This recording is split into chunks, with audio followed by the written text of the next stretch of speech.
Olá,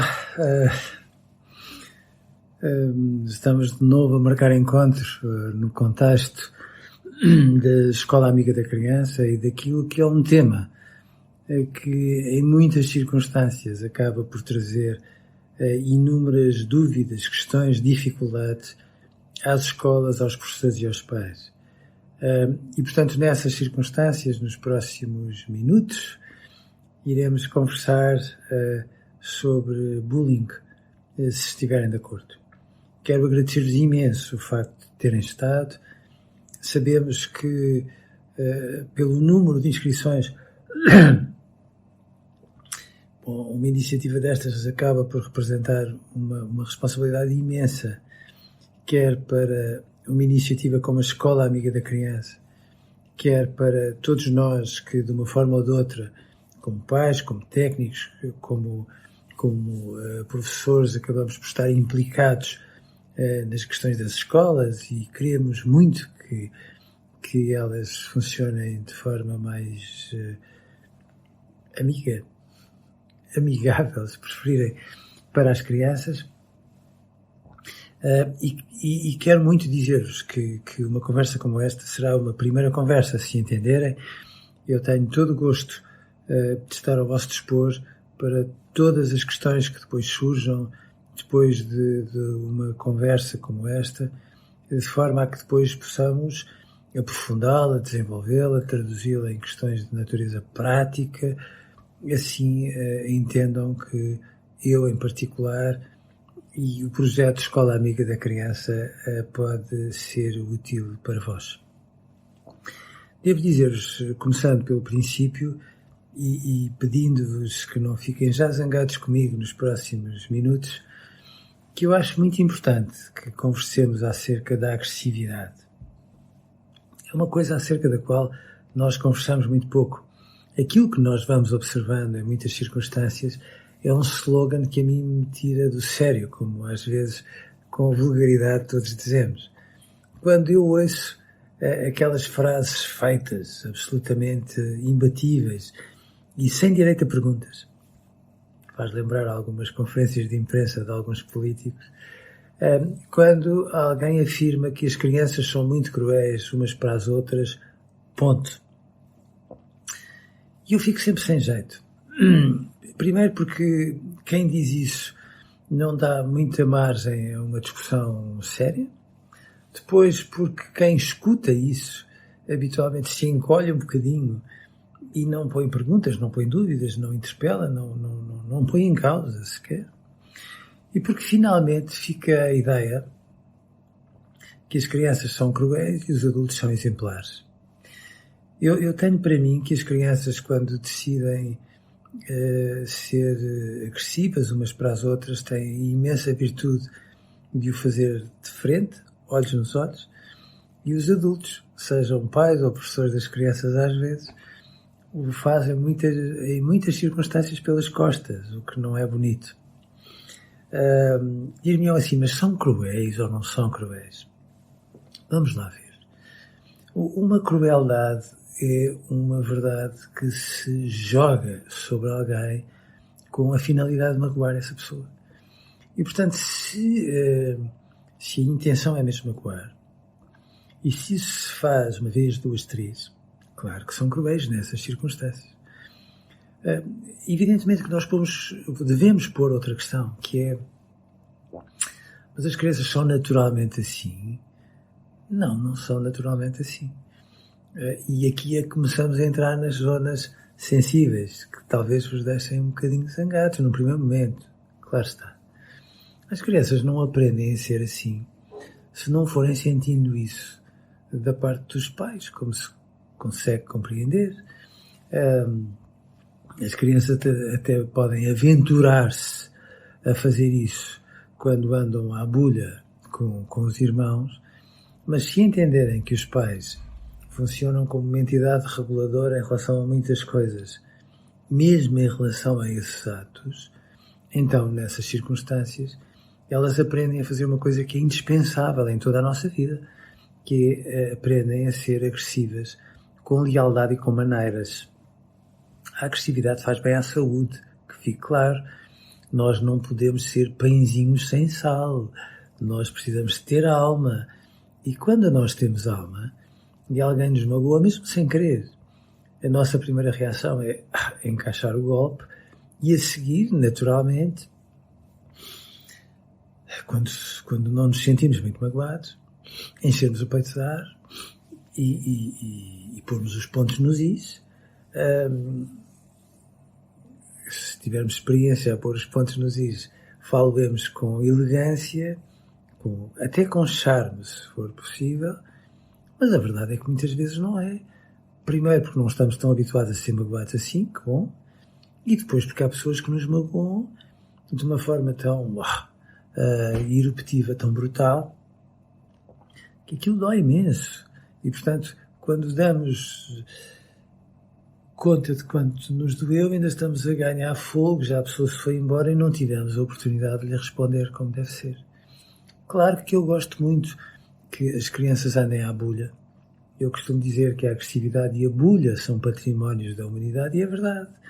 As crianças primeiro precisam de andar à bulha. Aquela frase bondosa dos pais, atenção, vocês matem-se, esfolem-se, mas não se alajem, que é a maneira de dizer, pronto, vão ter que acertar contas quando é necessário acertar contas, que é para vocês depois também aprenderem a lidar uns com os outros e aprenderem a defender-se quando é preciso, mas às vezes a contra-atacar quando é necessário. A agressividade é importante para nos defendermos, para protegermos, mas é também necessária para competirmos, para rivalizarmos, para fazermos pela vida. E, portanto, a agressividade é como sal na cozinha.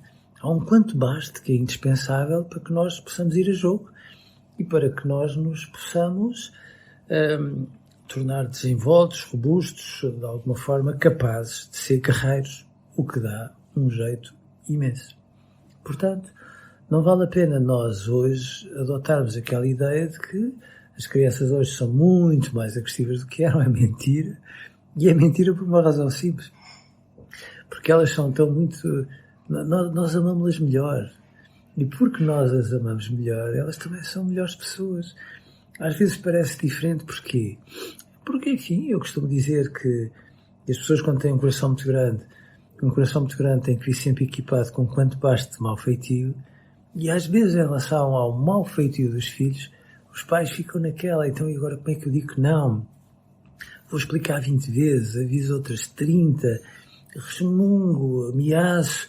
As mães são ótimas a ameaçar e eu costumo sempre pedir não, por favor.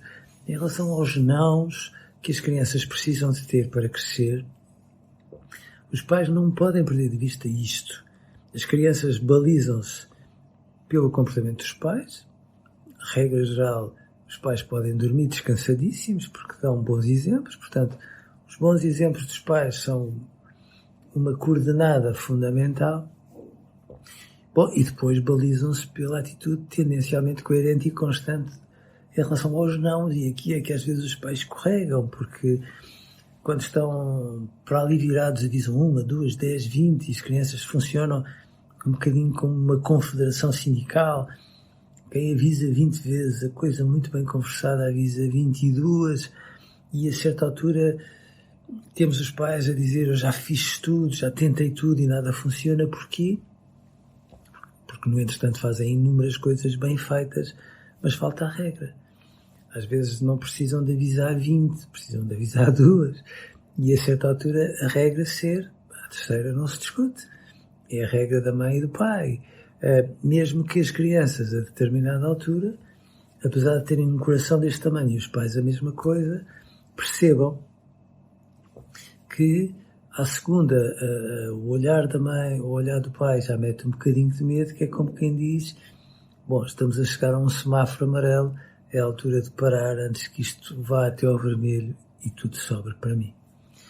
E portanto, é natural que as crianças às vezes façam aquilo que só as crianças saudáveis fazem. Vejam os nossos filhos. Os nossos filhos precisam que se adoram, que são de uma cumplicidade comovente quando se trata de não dizerem quem é que partiu, sei lá, uma pequena jarra da sala, mas que depois são tipo gato e o rato e às vezes tem este tipo de gestos do género: olha, eu não te queria dizer, mas tu não és filho da mãe e do pai, como quem diz, vamos lá dar uma alfineta dela para eu mostrar aqui ao meu irmão mais novo que o pai e a mãe gostam muito mais de mim do que gostam dele. Isto faz parte do crescimento. Não tomem isto como qualquer coisa que faça mal às crianças, antes pelo contrário, faz-lhes imensamente bem. Passo seguinte. Claro que as crianças, quando vão para a escola, atuam na escola muitas vezes como atuam em casa. Nem sempre, eu disse muitas vezes, nem sempre. Porquê nem sempre?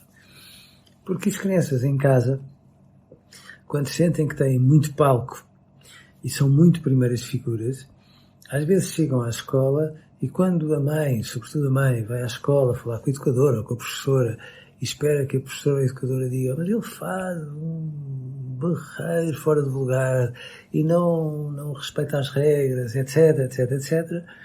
A educadora ou a professora dizem: não, mas ele porta-se lindamente, e a mãe fica atónita, como quem diz: mas o que é que se está a passar? Então, em vez de ter um filho, tenho dois? Não, tem duas versões do mesmo filho. Tem uma versão para consumo externo e uma versão para consumo doméstico. E, portanto, quando as crianças, às vezes, não estão tão à vontade na escola e percebem que as regras da escola são muito diferentes das regras de casa, o que é que elas fazem? Encolhem-se um bocadinho na escola, não ocupam tanto espaço, ficam um bocadinho mais assustadiças. Claro que ficam mais tensas, porque estão a fazer um esforço, como imaginam, uma criança de coração grande faz tudo em tons fortes, é um furacão, tem alma, tem paixão, e às vezes está ali a contar até 10 para não reagir. Claro que estando a fazer de panela de pressão o tempo todo, mal chega a casa, ou às vezes mal entra no carro e a mãe respira, ou diz: olha, apanha a mochila e põe-na no quarto.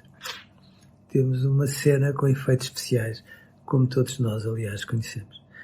Este tipo de reações das crianças fazem parte do seu crescimento saudável e, portanto, é natural que as crianças tenham períodos em que às vezes parecem mais encolhidas, outras vezes mais afoitas, e isto vai andando.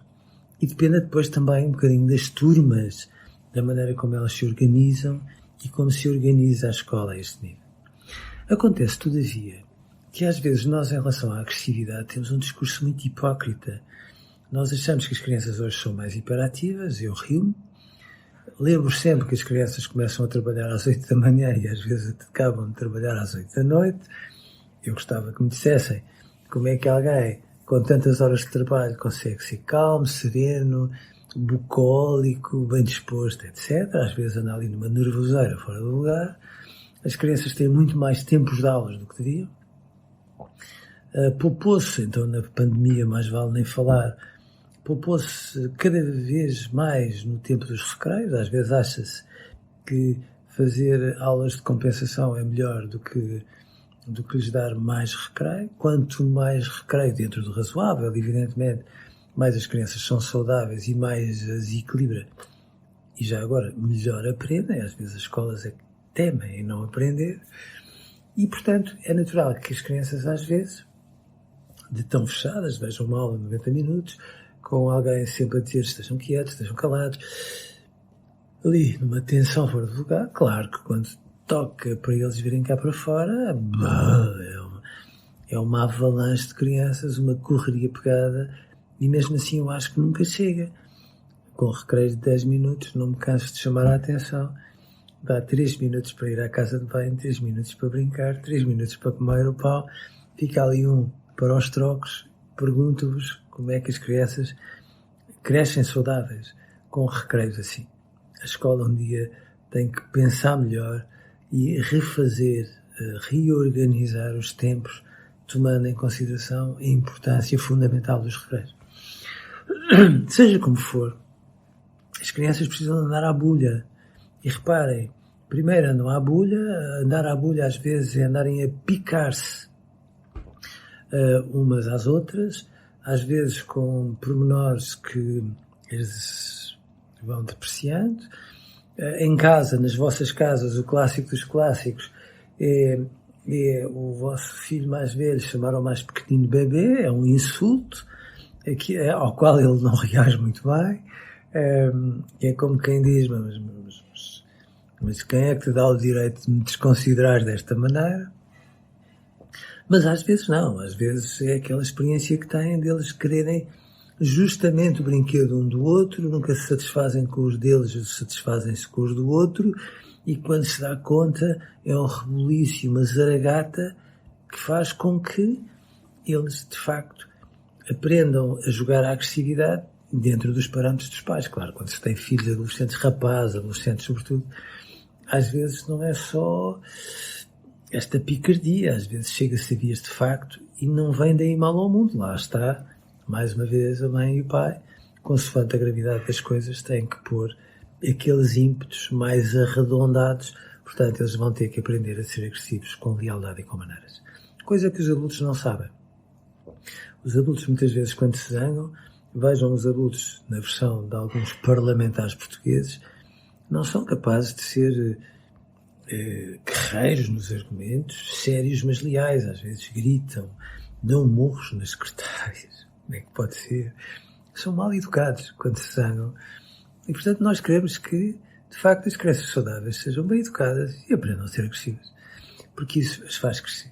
Há, todavia, nas escolas, uma tendência para confundir agressividade e bullying. O bullying é um exercício de violência. A agressividade é o sal que, no fundo, dá movimento, cor, dá engenho, dá até às vezes malícia em algumas coisas que nos permite, de facto, crescer. E em relação ao bullying, eu tenho a ideia que as escolas, às vezes, desculpem-me, mas nem sempre são tão razoáveis assim, porque fala-se de bullying, e há aulas de bullying e de formação cívica a propósito do bullying, e a legenda é: vocês têm que ser amigos uns dos outros. Não, por favor, nós não temos que ser amigos. Nós ganhamos se formos amigos. Ter de ser não existe neste departamento. E, portanto, às vezes nós damos-lhes lições de moral sem explicarmos como é que as coisas funcionam.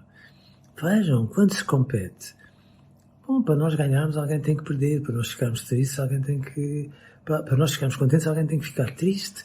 E não é daí que vem mal ao mundo, porque cada vez que uma dor vem lá, nós, se reagirmos, da próxima vez vamos à desforra e logo se vê, e temos esperança de sermos mais engenhosos, mais racionais, mas também mais apaixonados na maneira como vamos a jogo para ganhar.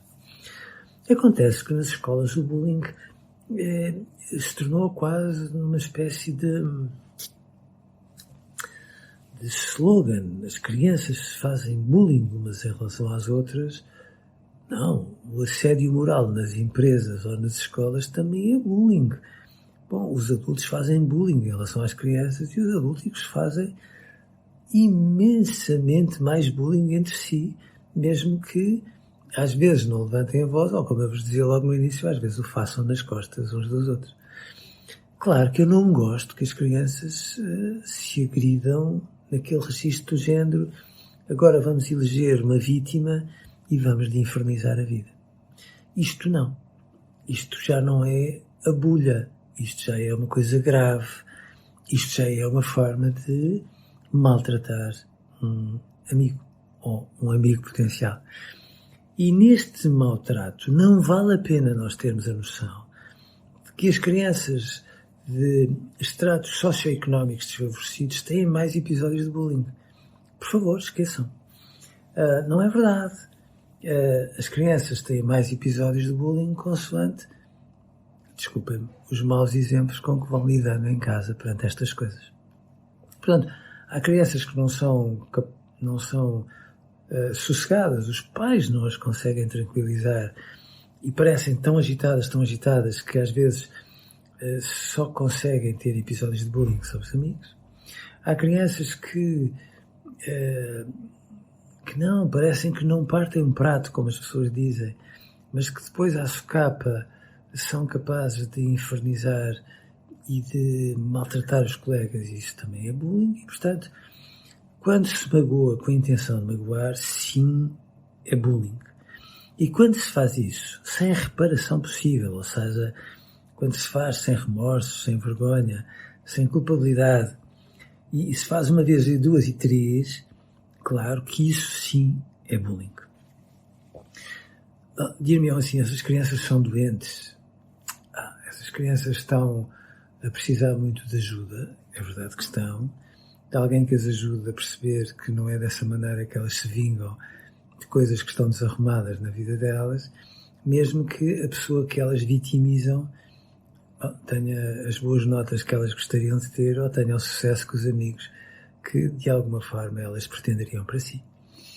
E portanto, um maltrato físico ou um maltrato psicológico, quando se dão neste registro, atenção, isto é para magoar, é bullying, que fique claro. E portanto, numa circunstância dessas, dir-me-ão os pais, bom, mas como é que nós damos conta disso? É fácil. Quando percebem que quase de um dia para o outro, às vezes é mesmo de um dia para o outro, uma criança deixou de querer ir à escola, alterou o humor, uma criança bem disposta que de repente choraminga por tudo por nada, ou parece deitar fumo, ou reagir de forma intempestiva ou agressiva com os irmãos. Estas mudanças muito súbitas são um sinal mais do que amarelo para que os pais digam, aqui há gato, provavelmente há alguma coisa que não se está a passar adequadamente na escola, e muitas vezes alguma coisa é, sem dúvida nenhuma, esta criança está a correr o risco de ser vítima de bullying. Dir-me-ão, mas não era suposto que as crianças chegassem a casa e dissessem, olha, bateram-me. Não era. Porque as crianças se sentem muito envergonhadas por não ter sido capazes de reagir. Às vezes imaginam que os pais ainda se vão zangar com elas, ou às vezes não valorizam como deve ser. E, portanto, numa circunstância como essas, o melhor que às vezes tem é, olha, da próxima defende, o que não é fácil porque às vezes quem agride é mais pedido de um ponto de vista físico, ou pede a ajuda a 2 ou 3 colegas e de repente as coisas já saíram fora do lugar. Às vezes, quando isto se dá, então é fundamental que os pais, enfim, com toda a sabedoria dos pais, andem ali à volta, a palpar o pulso, mas o que é que se passa, para tentarem perceber que se há ou não há, de facto, situações em que esta criança esteja a ser vítima de bullying. Porquê é que as crianças não falam disso? Porque se sentem muito envergonhadas diante de si próprias. Eu, se fosse uma pessoa como deve ser, tinha reagido e não fui capaz. As crianças sentem isto, são de uma dignidade fora do lugar. Ou, às vezes, são alvo de represálias, porque quem as ameaça e intimida. E se fizeres queixa, eu ainda vou fazer pior. E notem, às vezes há crianças que passam por isto. Não é uma semana, são muitos meses e às vezes vários anos debaixo do nariz dos pais sem elas conseguirem falar. Às vezes falam muitos anos depois. Não pode ser. Às vezes o bullying não tem propriamente a ver com nódoas negras. Tem a ver com a maneira como alguém decide chamar a outra pessoa gordo, caixa de óculos e outras coisas que achincalham e que fazem com que uma pessoa se sinta humilhada diante dos outros. E pior, às vezes estes maus tratos psicológicos, este bullying psicológico, se preferirem, é feito por alguém que, aos olhos dos pais, até seria um dos melhores amigos do nosso filho. Às vezes é mesmo oficialmente o melhor amigo. Tão aparentemente o melhor amigo que é muito cheio de autoestima. Tão cheio de autoestima que faz com que o nosso filho seja o escudeiro e ele é o cavaleiro. O nosso filho é um bocadinho o pau para toda a obra.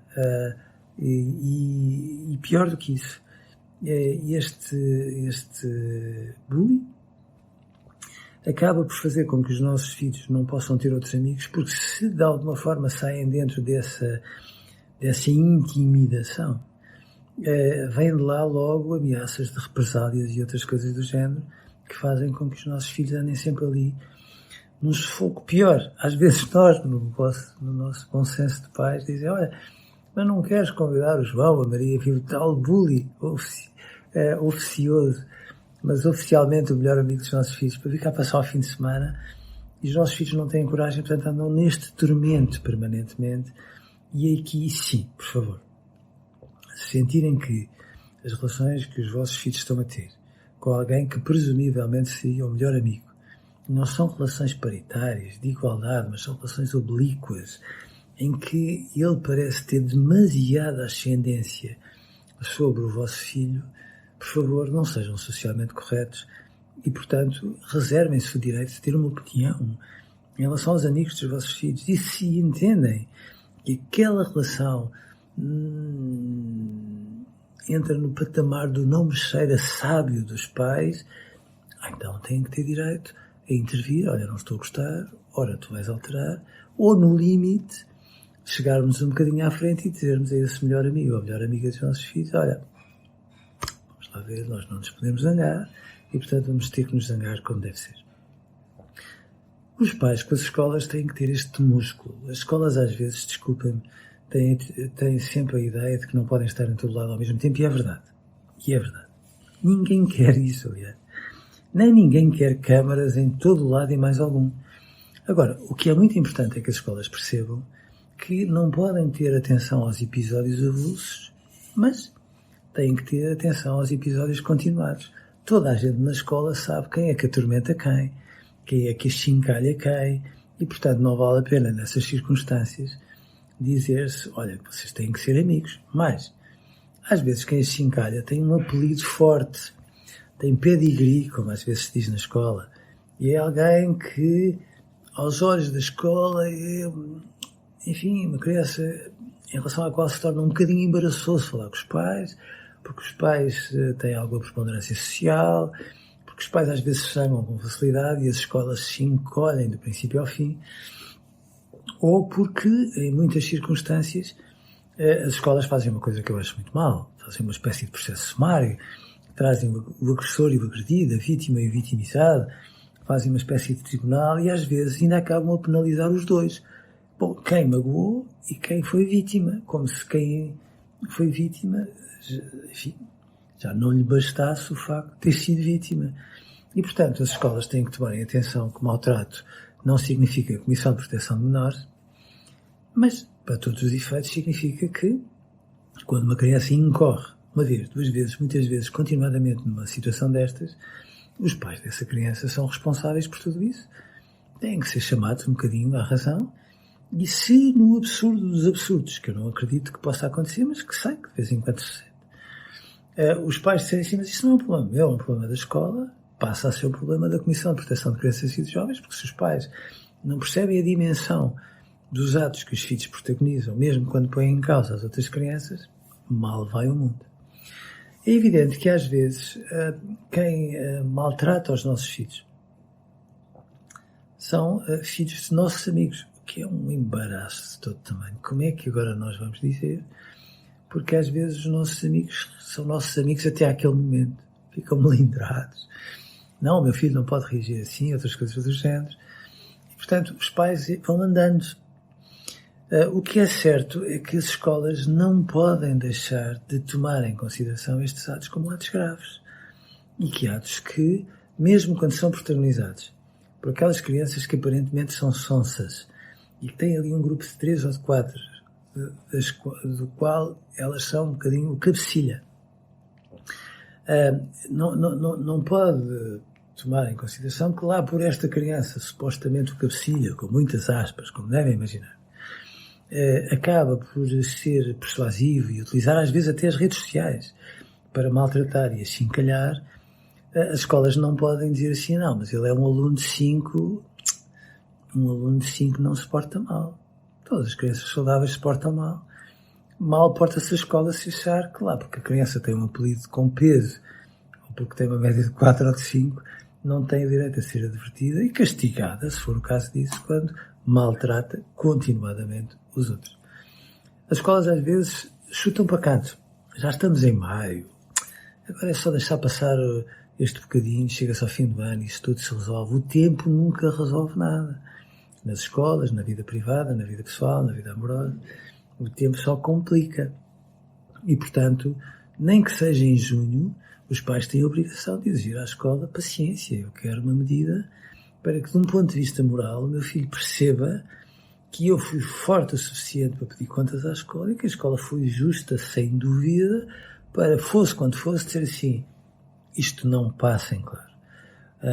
Os episódios de bullying passam várias vezes em claro nas escolas e isto não pode ser. Não pode ser porque os episódios de bullying desencadeiam em muitas circunstâncias mudanças profundas no comportamento das crianças.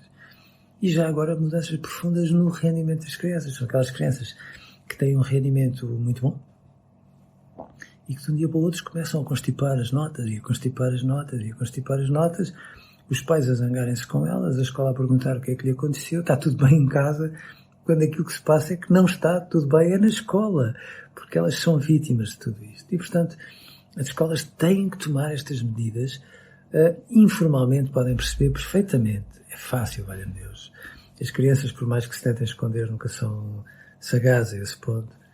É importante que saibam quem é que é o verdadeiro bully e que se zanguem, como deve ser, para que não tenha que acontecer aquilo que acontece muitas vezes. Que são os pais a ter que ameaçar a escola, ou peço desculpa, ou tomam medidas, ou eu tenho que fazer queixa superiormente. Que sentido tem? Ou haver um pai que, no desespero, diz assim, pronto, então eu vou esperar a saída dos miúdos e vou chamar esse tal colega do meu filho que anda ali a infernizar-lhe a paciência e vou ter que o ameaçar à frente de todos para o assustar um bocadinho, porque às vezes é a única maneira como se para isto, o que também não é razoável. Seja como for, não há hoje mais bullying do que havia, que fique claro. E, por favor, poupem esta ideia de que, de facto, as crianças são cruéis. Não são. Elas picam-se umas às outras, faz parte do crescimento delas.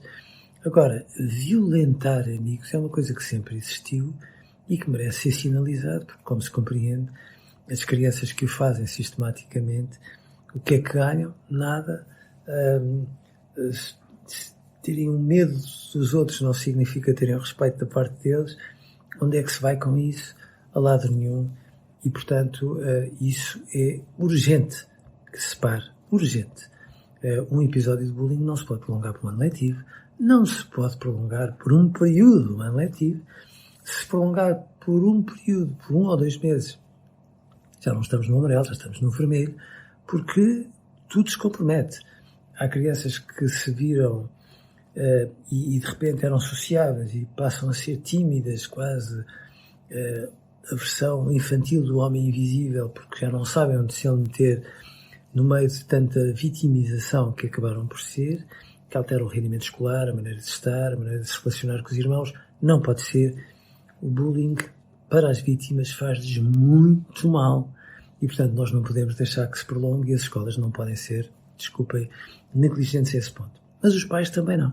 Ou seja, não se trata de agora queremos os pais a torta e direita a caminho das escolas a ter vítima de bullying, não é isso?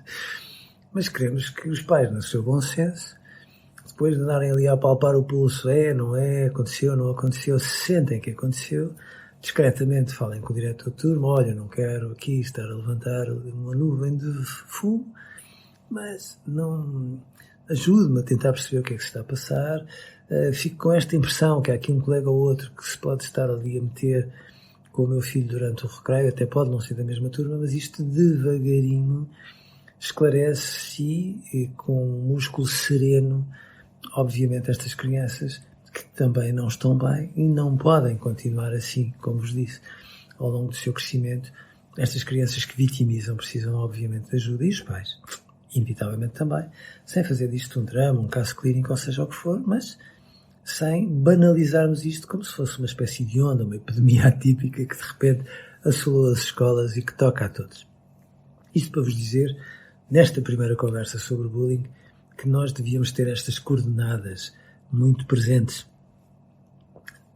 Perguntarão assim, mas primeira conversa porquê? Porque eu estou disponível para a segunda, para a terceira e para a quarta, assim a escola amiga da criança também esteja, porque agora reparem, ponham-se do ponto de vista das escolas. Nós temos este problema com esta criança. Não precisam de identificar a criança, ninguém quer isso, aliás. Mas tomando em consideração isto, o que é que seria uma atitude correta para nós agirmos de forma equilibrada? Ou imaginem-se no lugar de pais. O meu filho tem este comportamento, quais são as legendas corretas que nós podemos pôr nisto tudo para podermos agir? Ou, do ponto de vista de um professor numa sala de aula, e agora como é que eu vou puxar as orelhas com aspas, por favor, a uma turma de maneira a que ela seja vivaça, mas de repente pare estes exageros, separe os de carteira ou aquelas outras coisas que no seu bom senso que os professores acabam de fazer tantas vezes, seja o que for. Eu acho que pode ser importante nós conversarmos mais algumas vezes sobre tudo isto, agora com base em casos práticos, à procura de soluções que possam ser úteis para todos vós, mas sobretudo neste registro. Quanto mais nós pudermos falar do bullying de uma forma séria, descomprometida, sem andarmos à boleia de slogans, sem andarmos com esta ideia de que de repente o mundo está perdido, nós podemos ter uma gestão muito mais serena, muito mais eficaz, muito mais inteligente e muito mais amiga da criança. Espero ter sido útil para vós. Como vos digo, da minha parte estou ao vosso dispor, assim possa ser útil. Se de facto entenderem que faz sentido, é só enviarem-nos para a Escola Amiga da Criança sugestões, perguntas, o que entendam, e cá estaremos nós para irmos desenvolvendo todo este tema até onde entenderem que é útil para todos que isso se dê. Agradeço-vos muito terem estado hoje comigo, connosco. A Escola Amiga da Criança, como sabem, é uma iniciativa da Confederação Nacional das Associações de Pais, esse organismo precioso que tem trazido tão bom senso à vida das escolas, que tem um apoio inestimável dos professores, da Direção-Geral da Educação, de tantas pessoas que de alguma forma dão o seu patrocínio a esta iniciativa, e obviamente tem o apoio preciosíssimo da Laia, que nos dá condições para que tudo isto se torne um instrumento ao serviço de todos, sempre com a esperança de que nós queremos é que as crianças fujam para a escola, adorem a escola, se divirtam com a escola, porque divertirem-se e aprenderem, divertirem-se e terem bons resultados escolares não são coisas incompatíveis. A vida pode ser séria, mas eu tenho sempre a ideia que é tanto mais séria quanto nós não nos divorciamos do riso. Às vezes as pessoas adultas confundem o sisudo e o sério, e eu tenho a ideia que só os sérios é que são capazes de olhar nos olhos e de se rir. Um abraço para vós.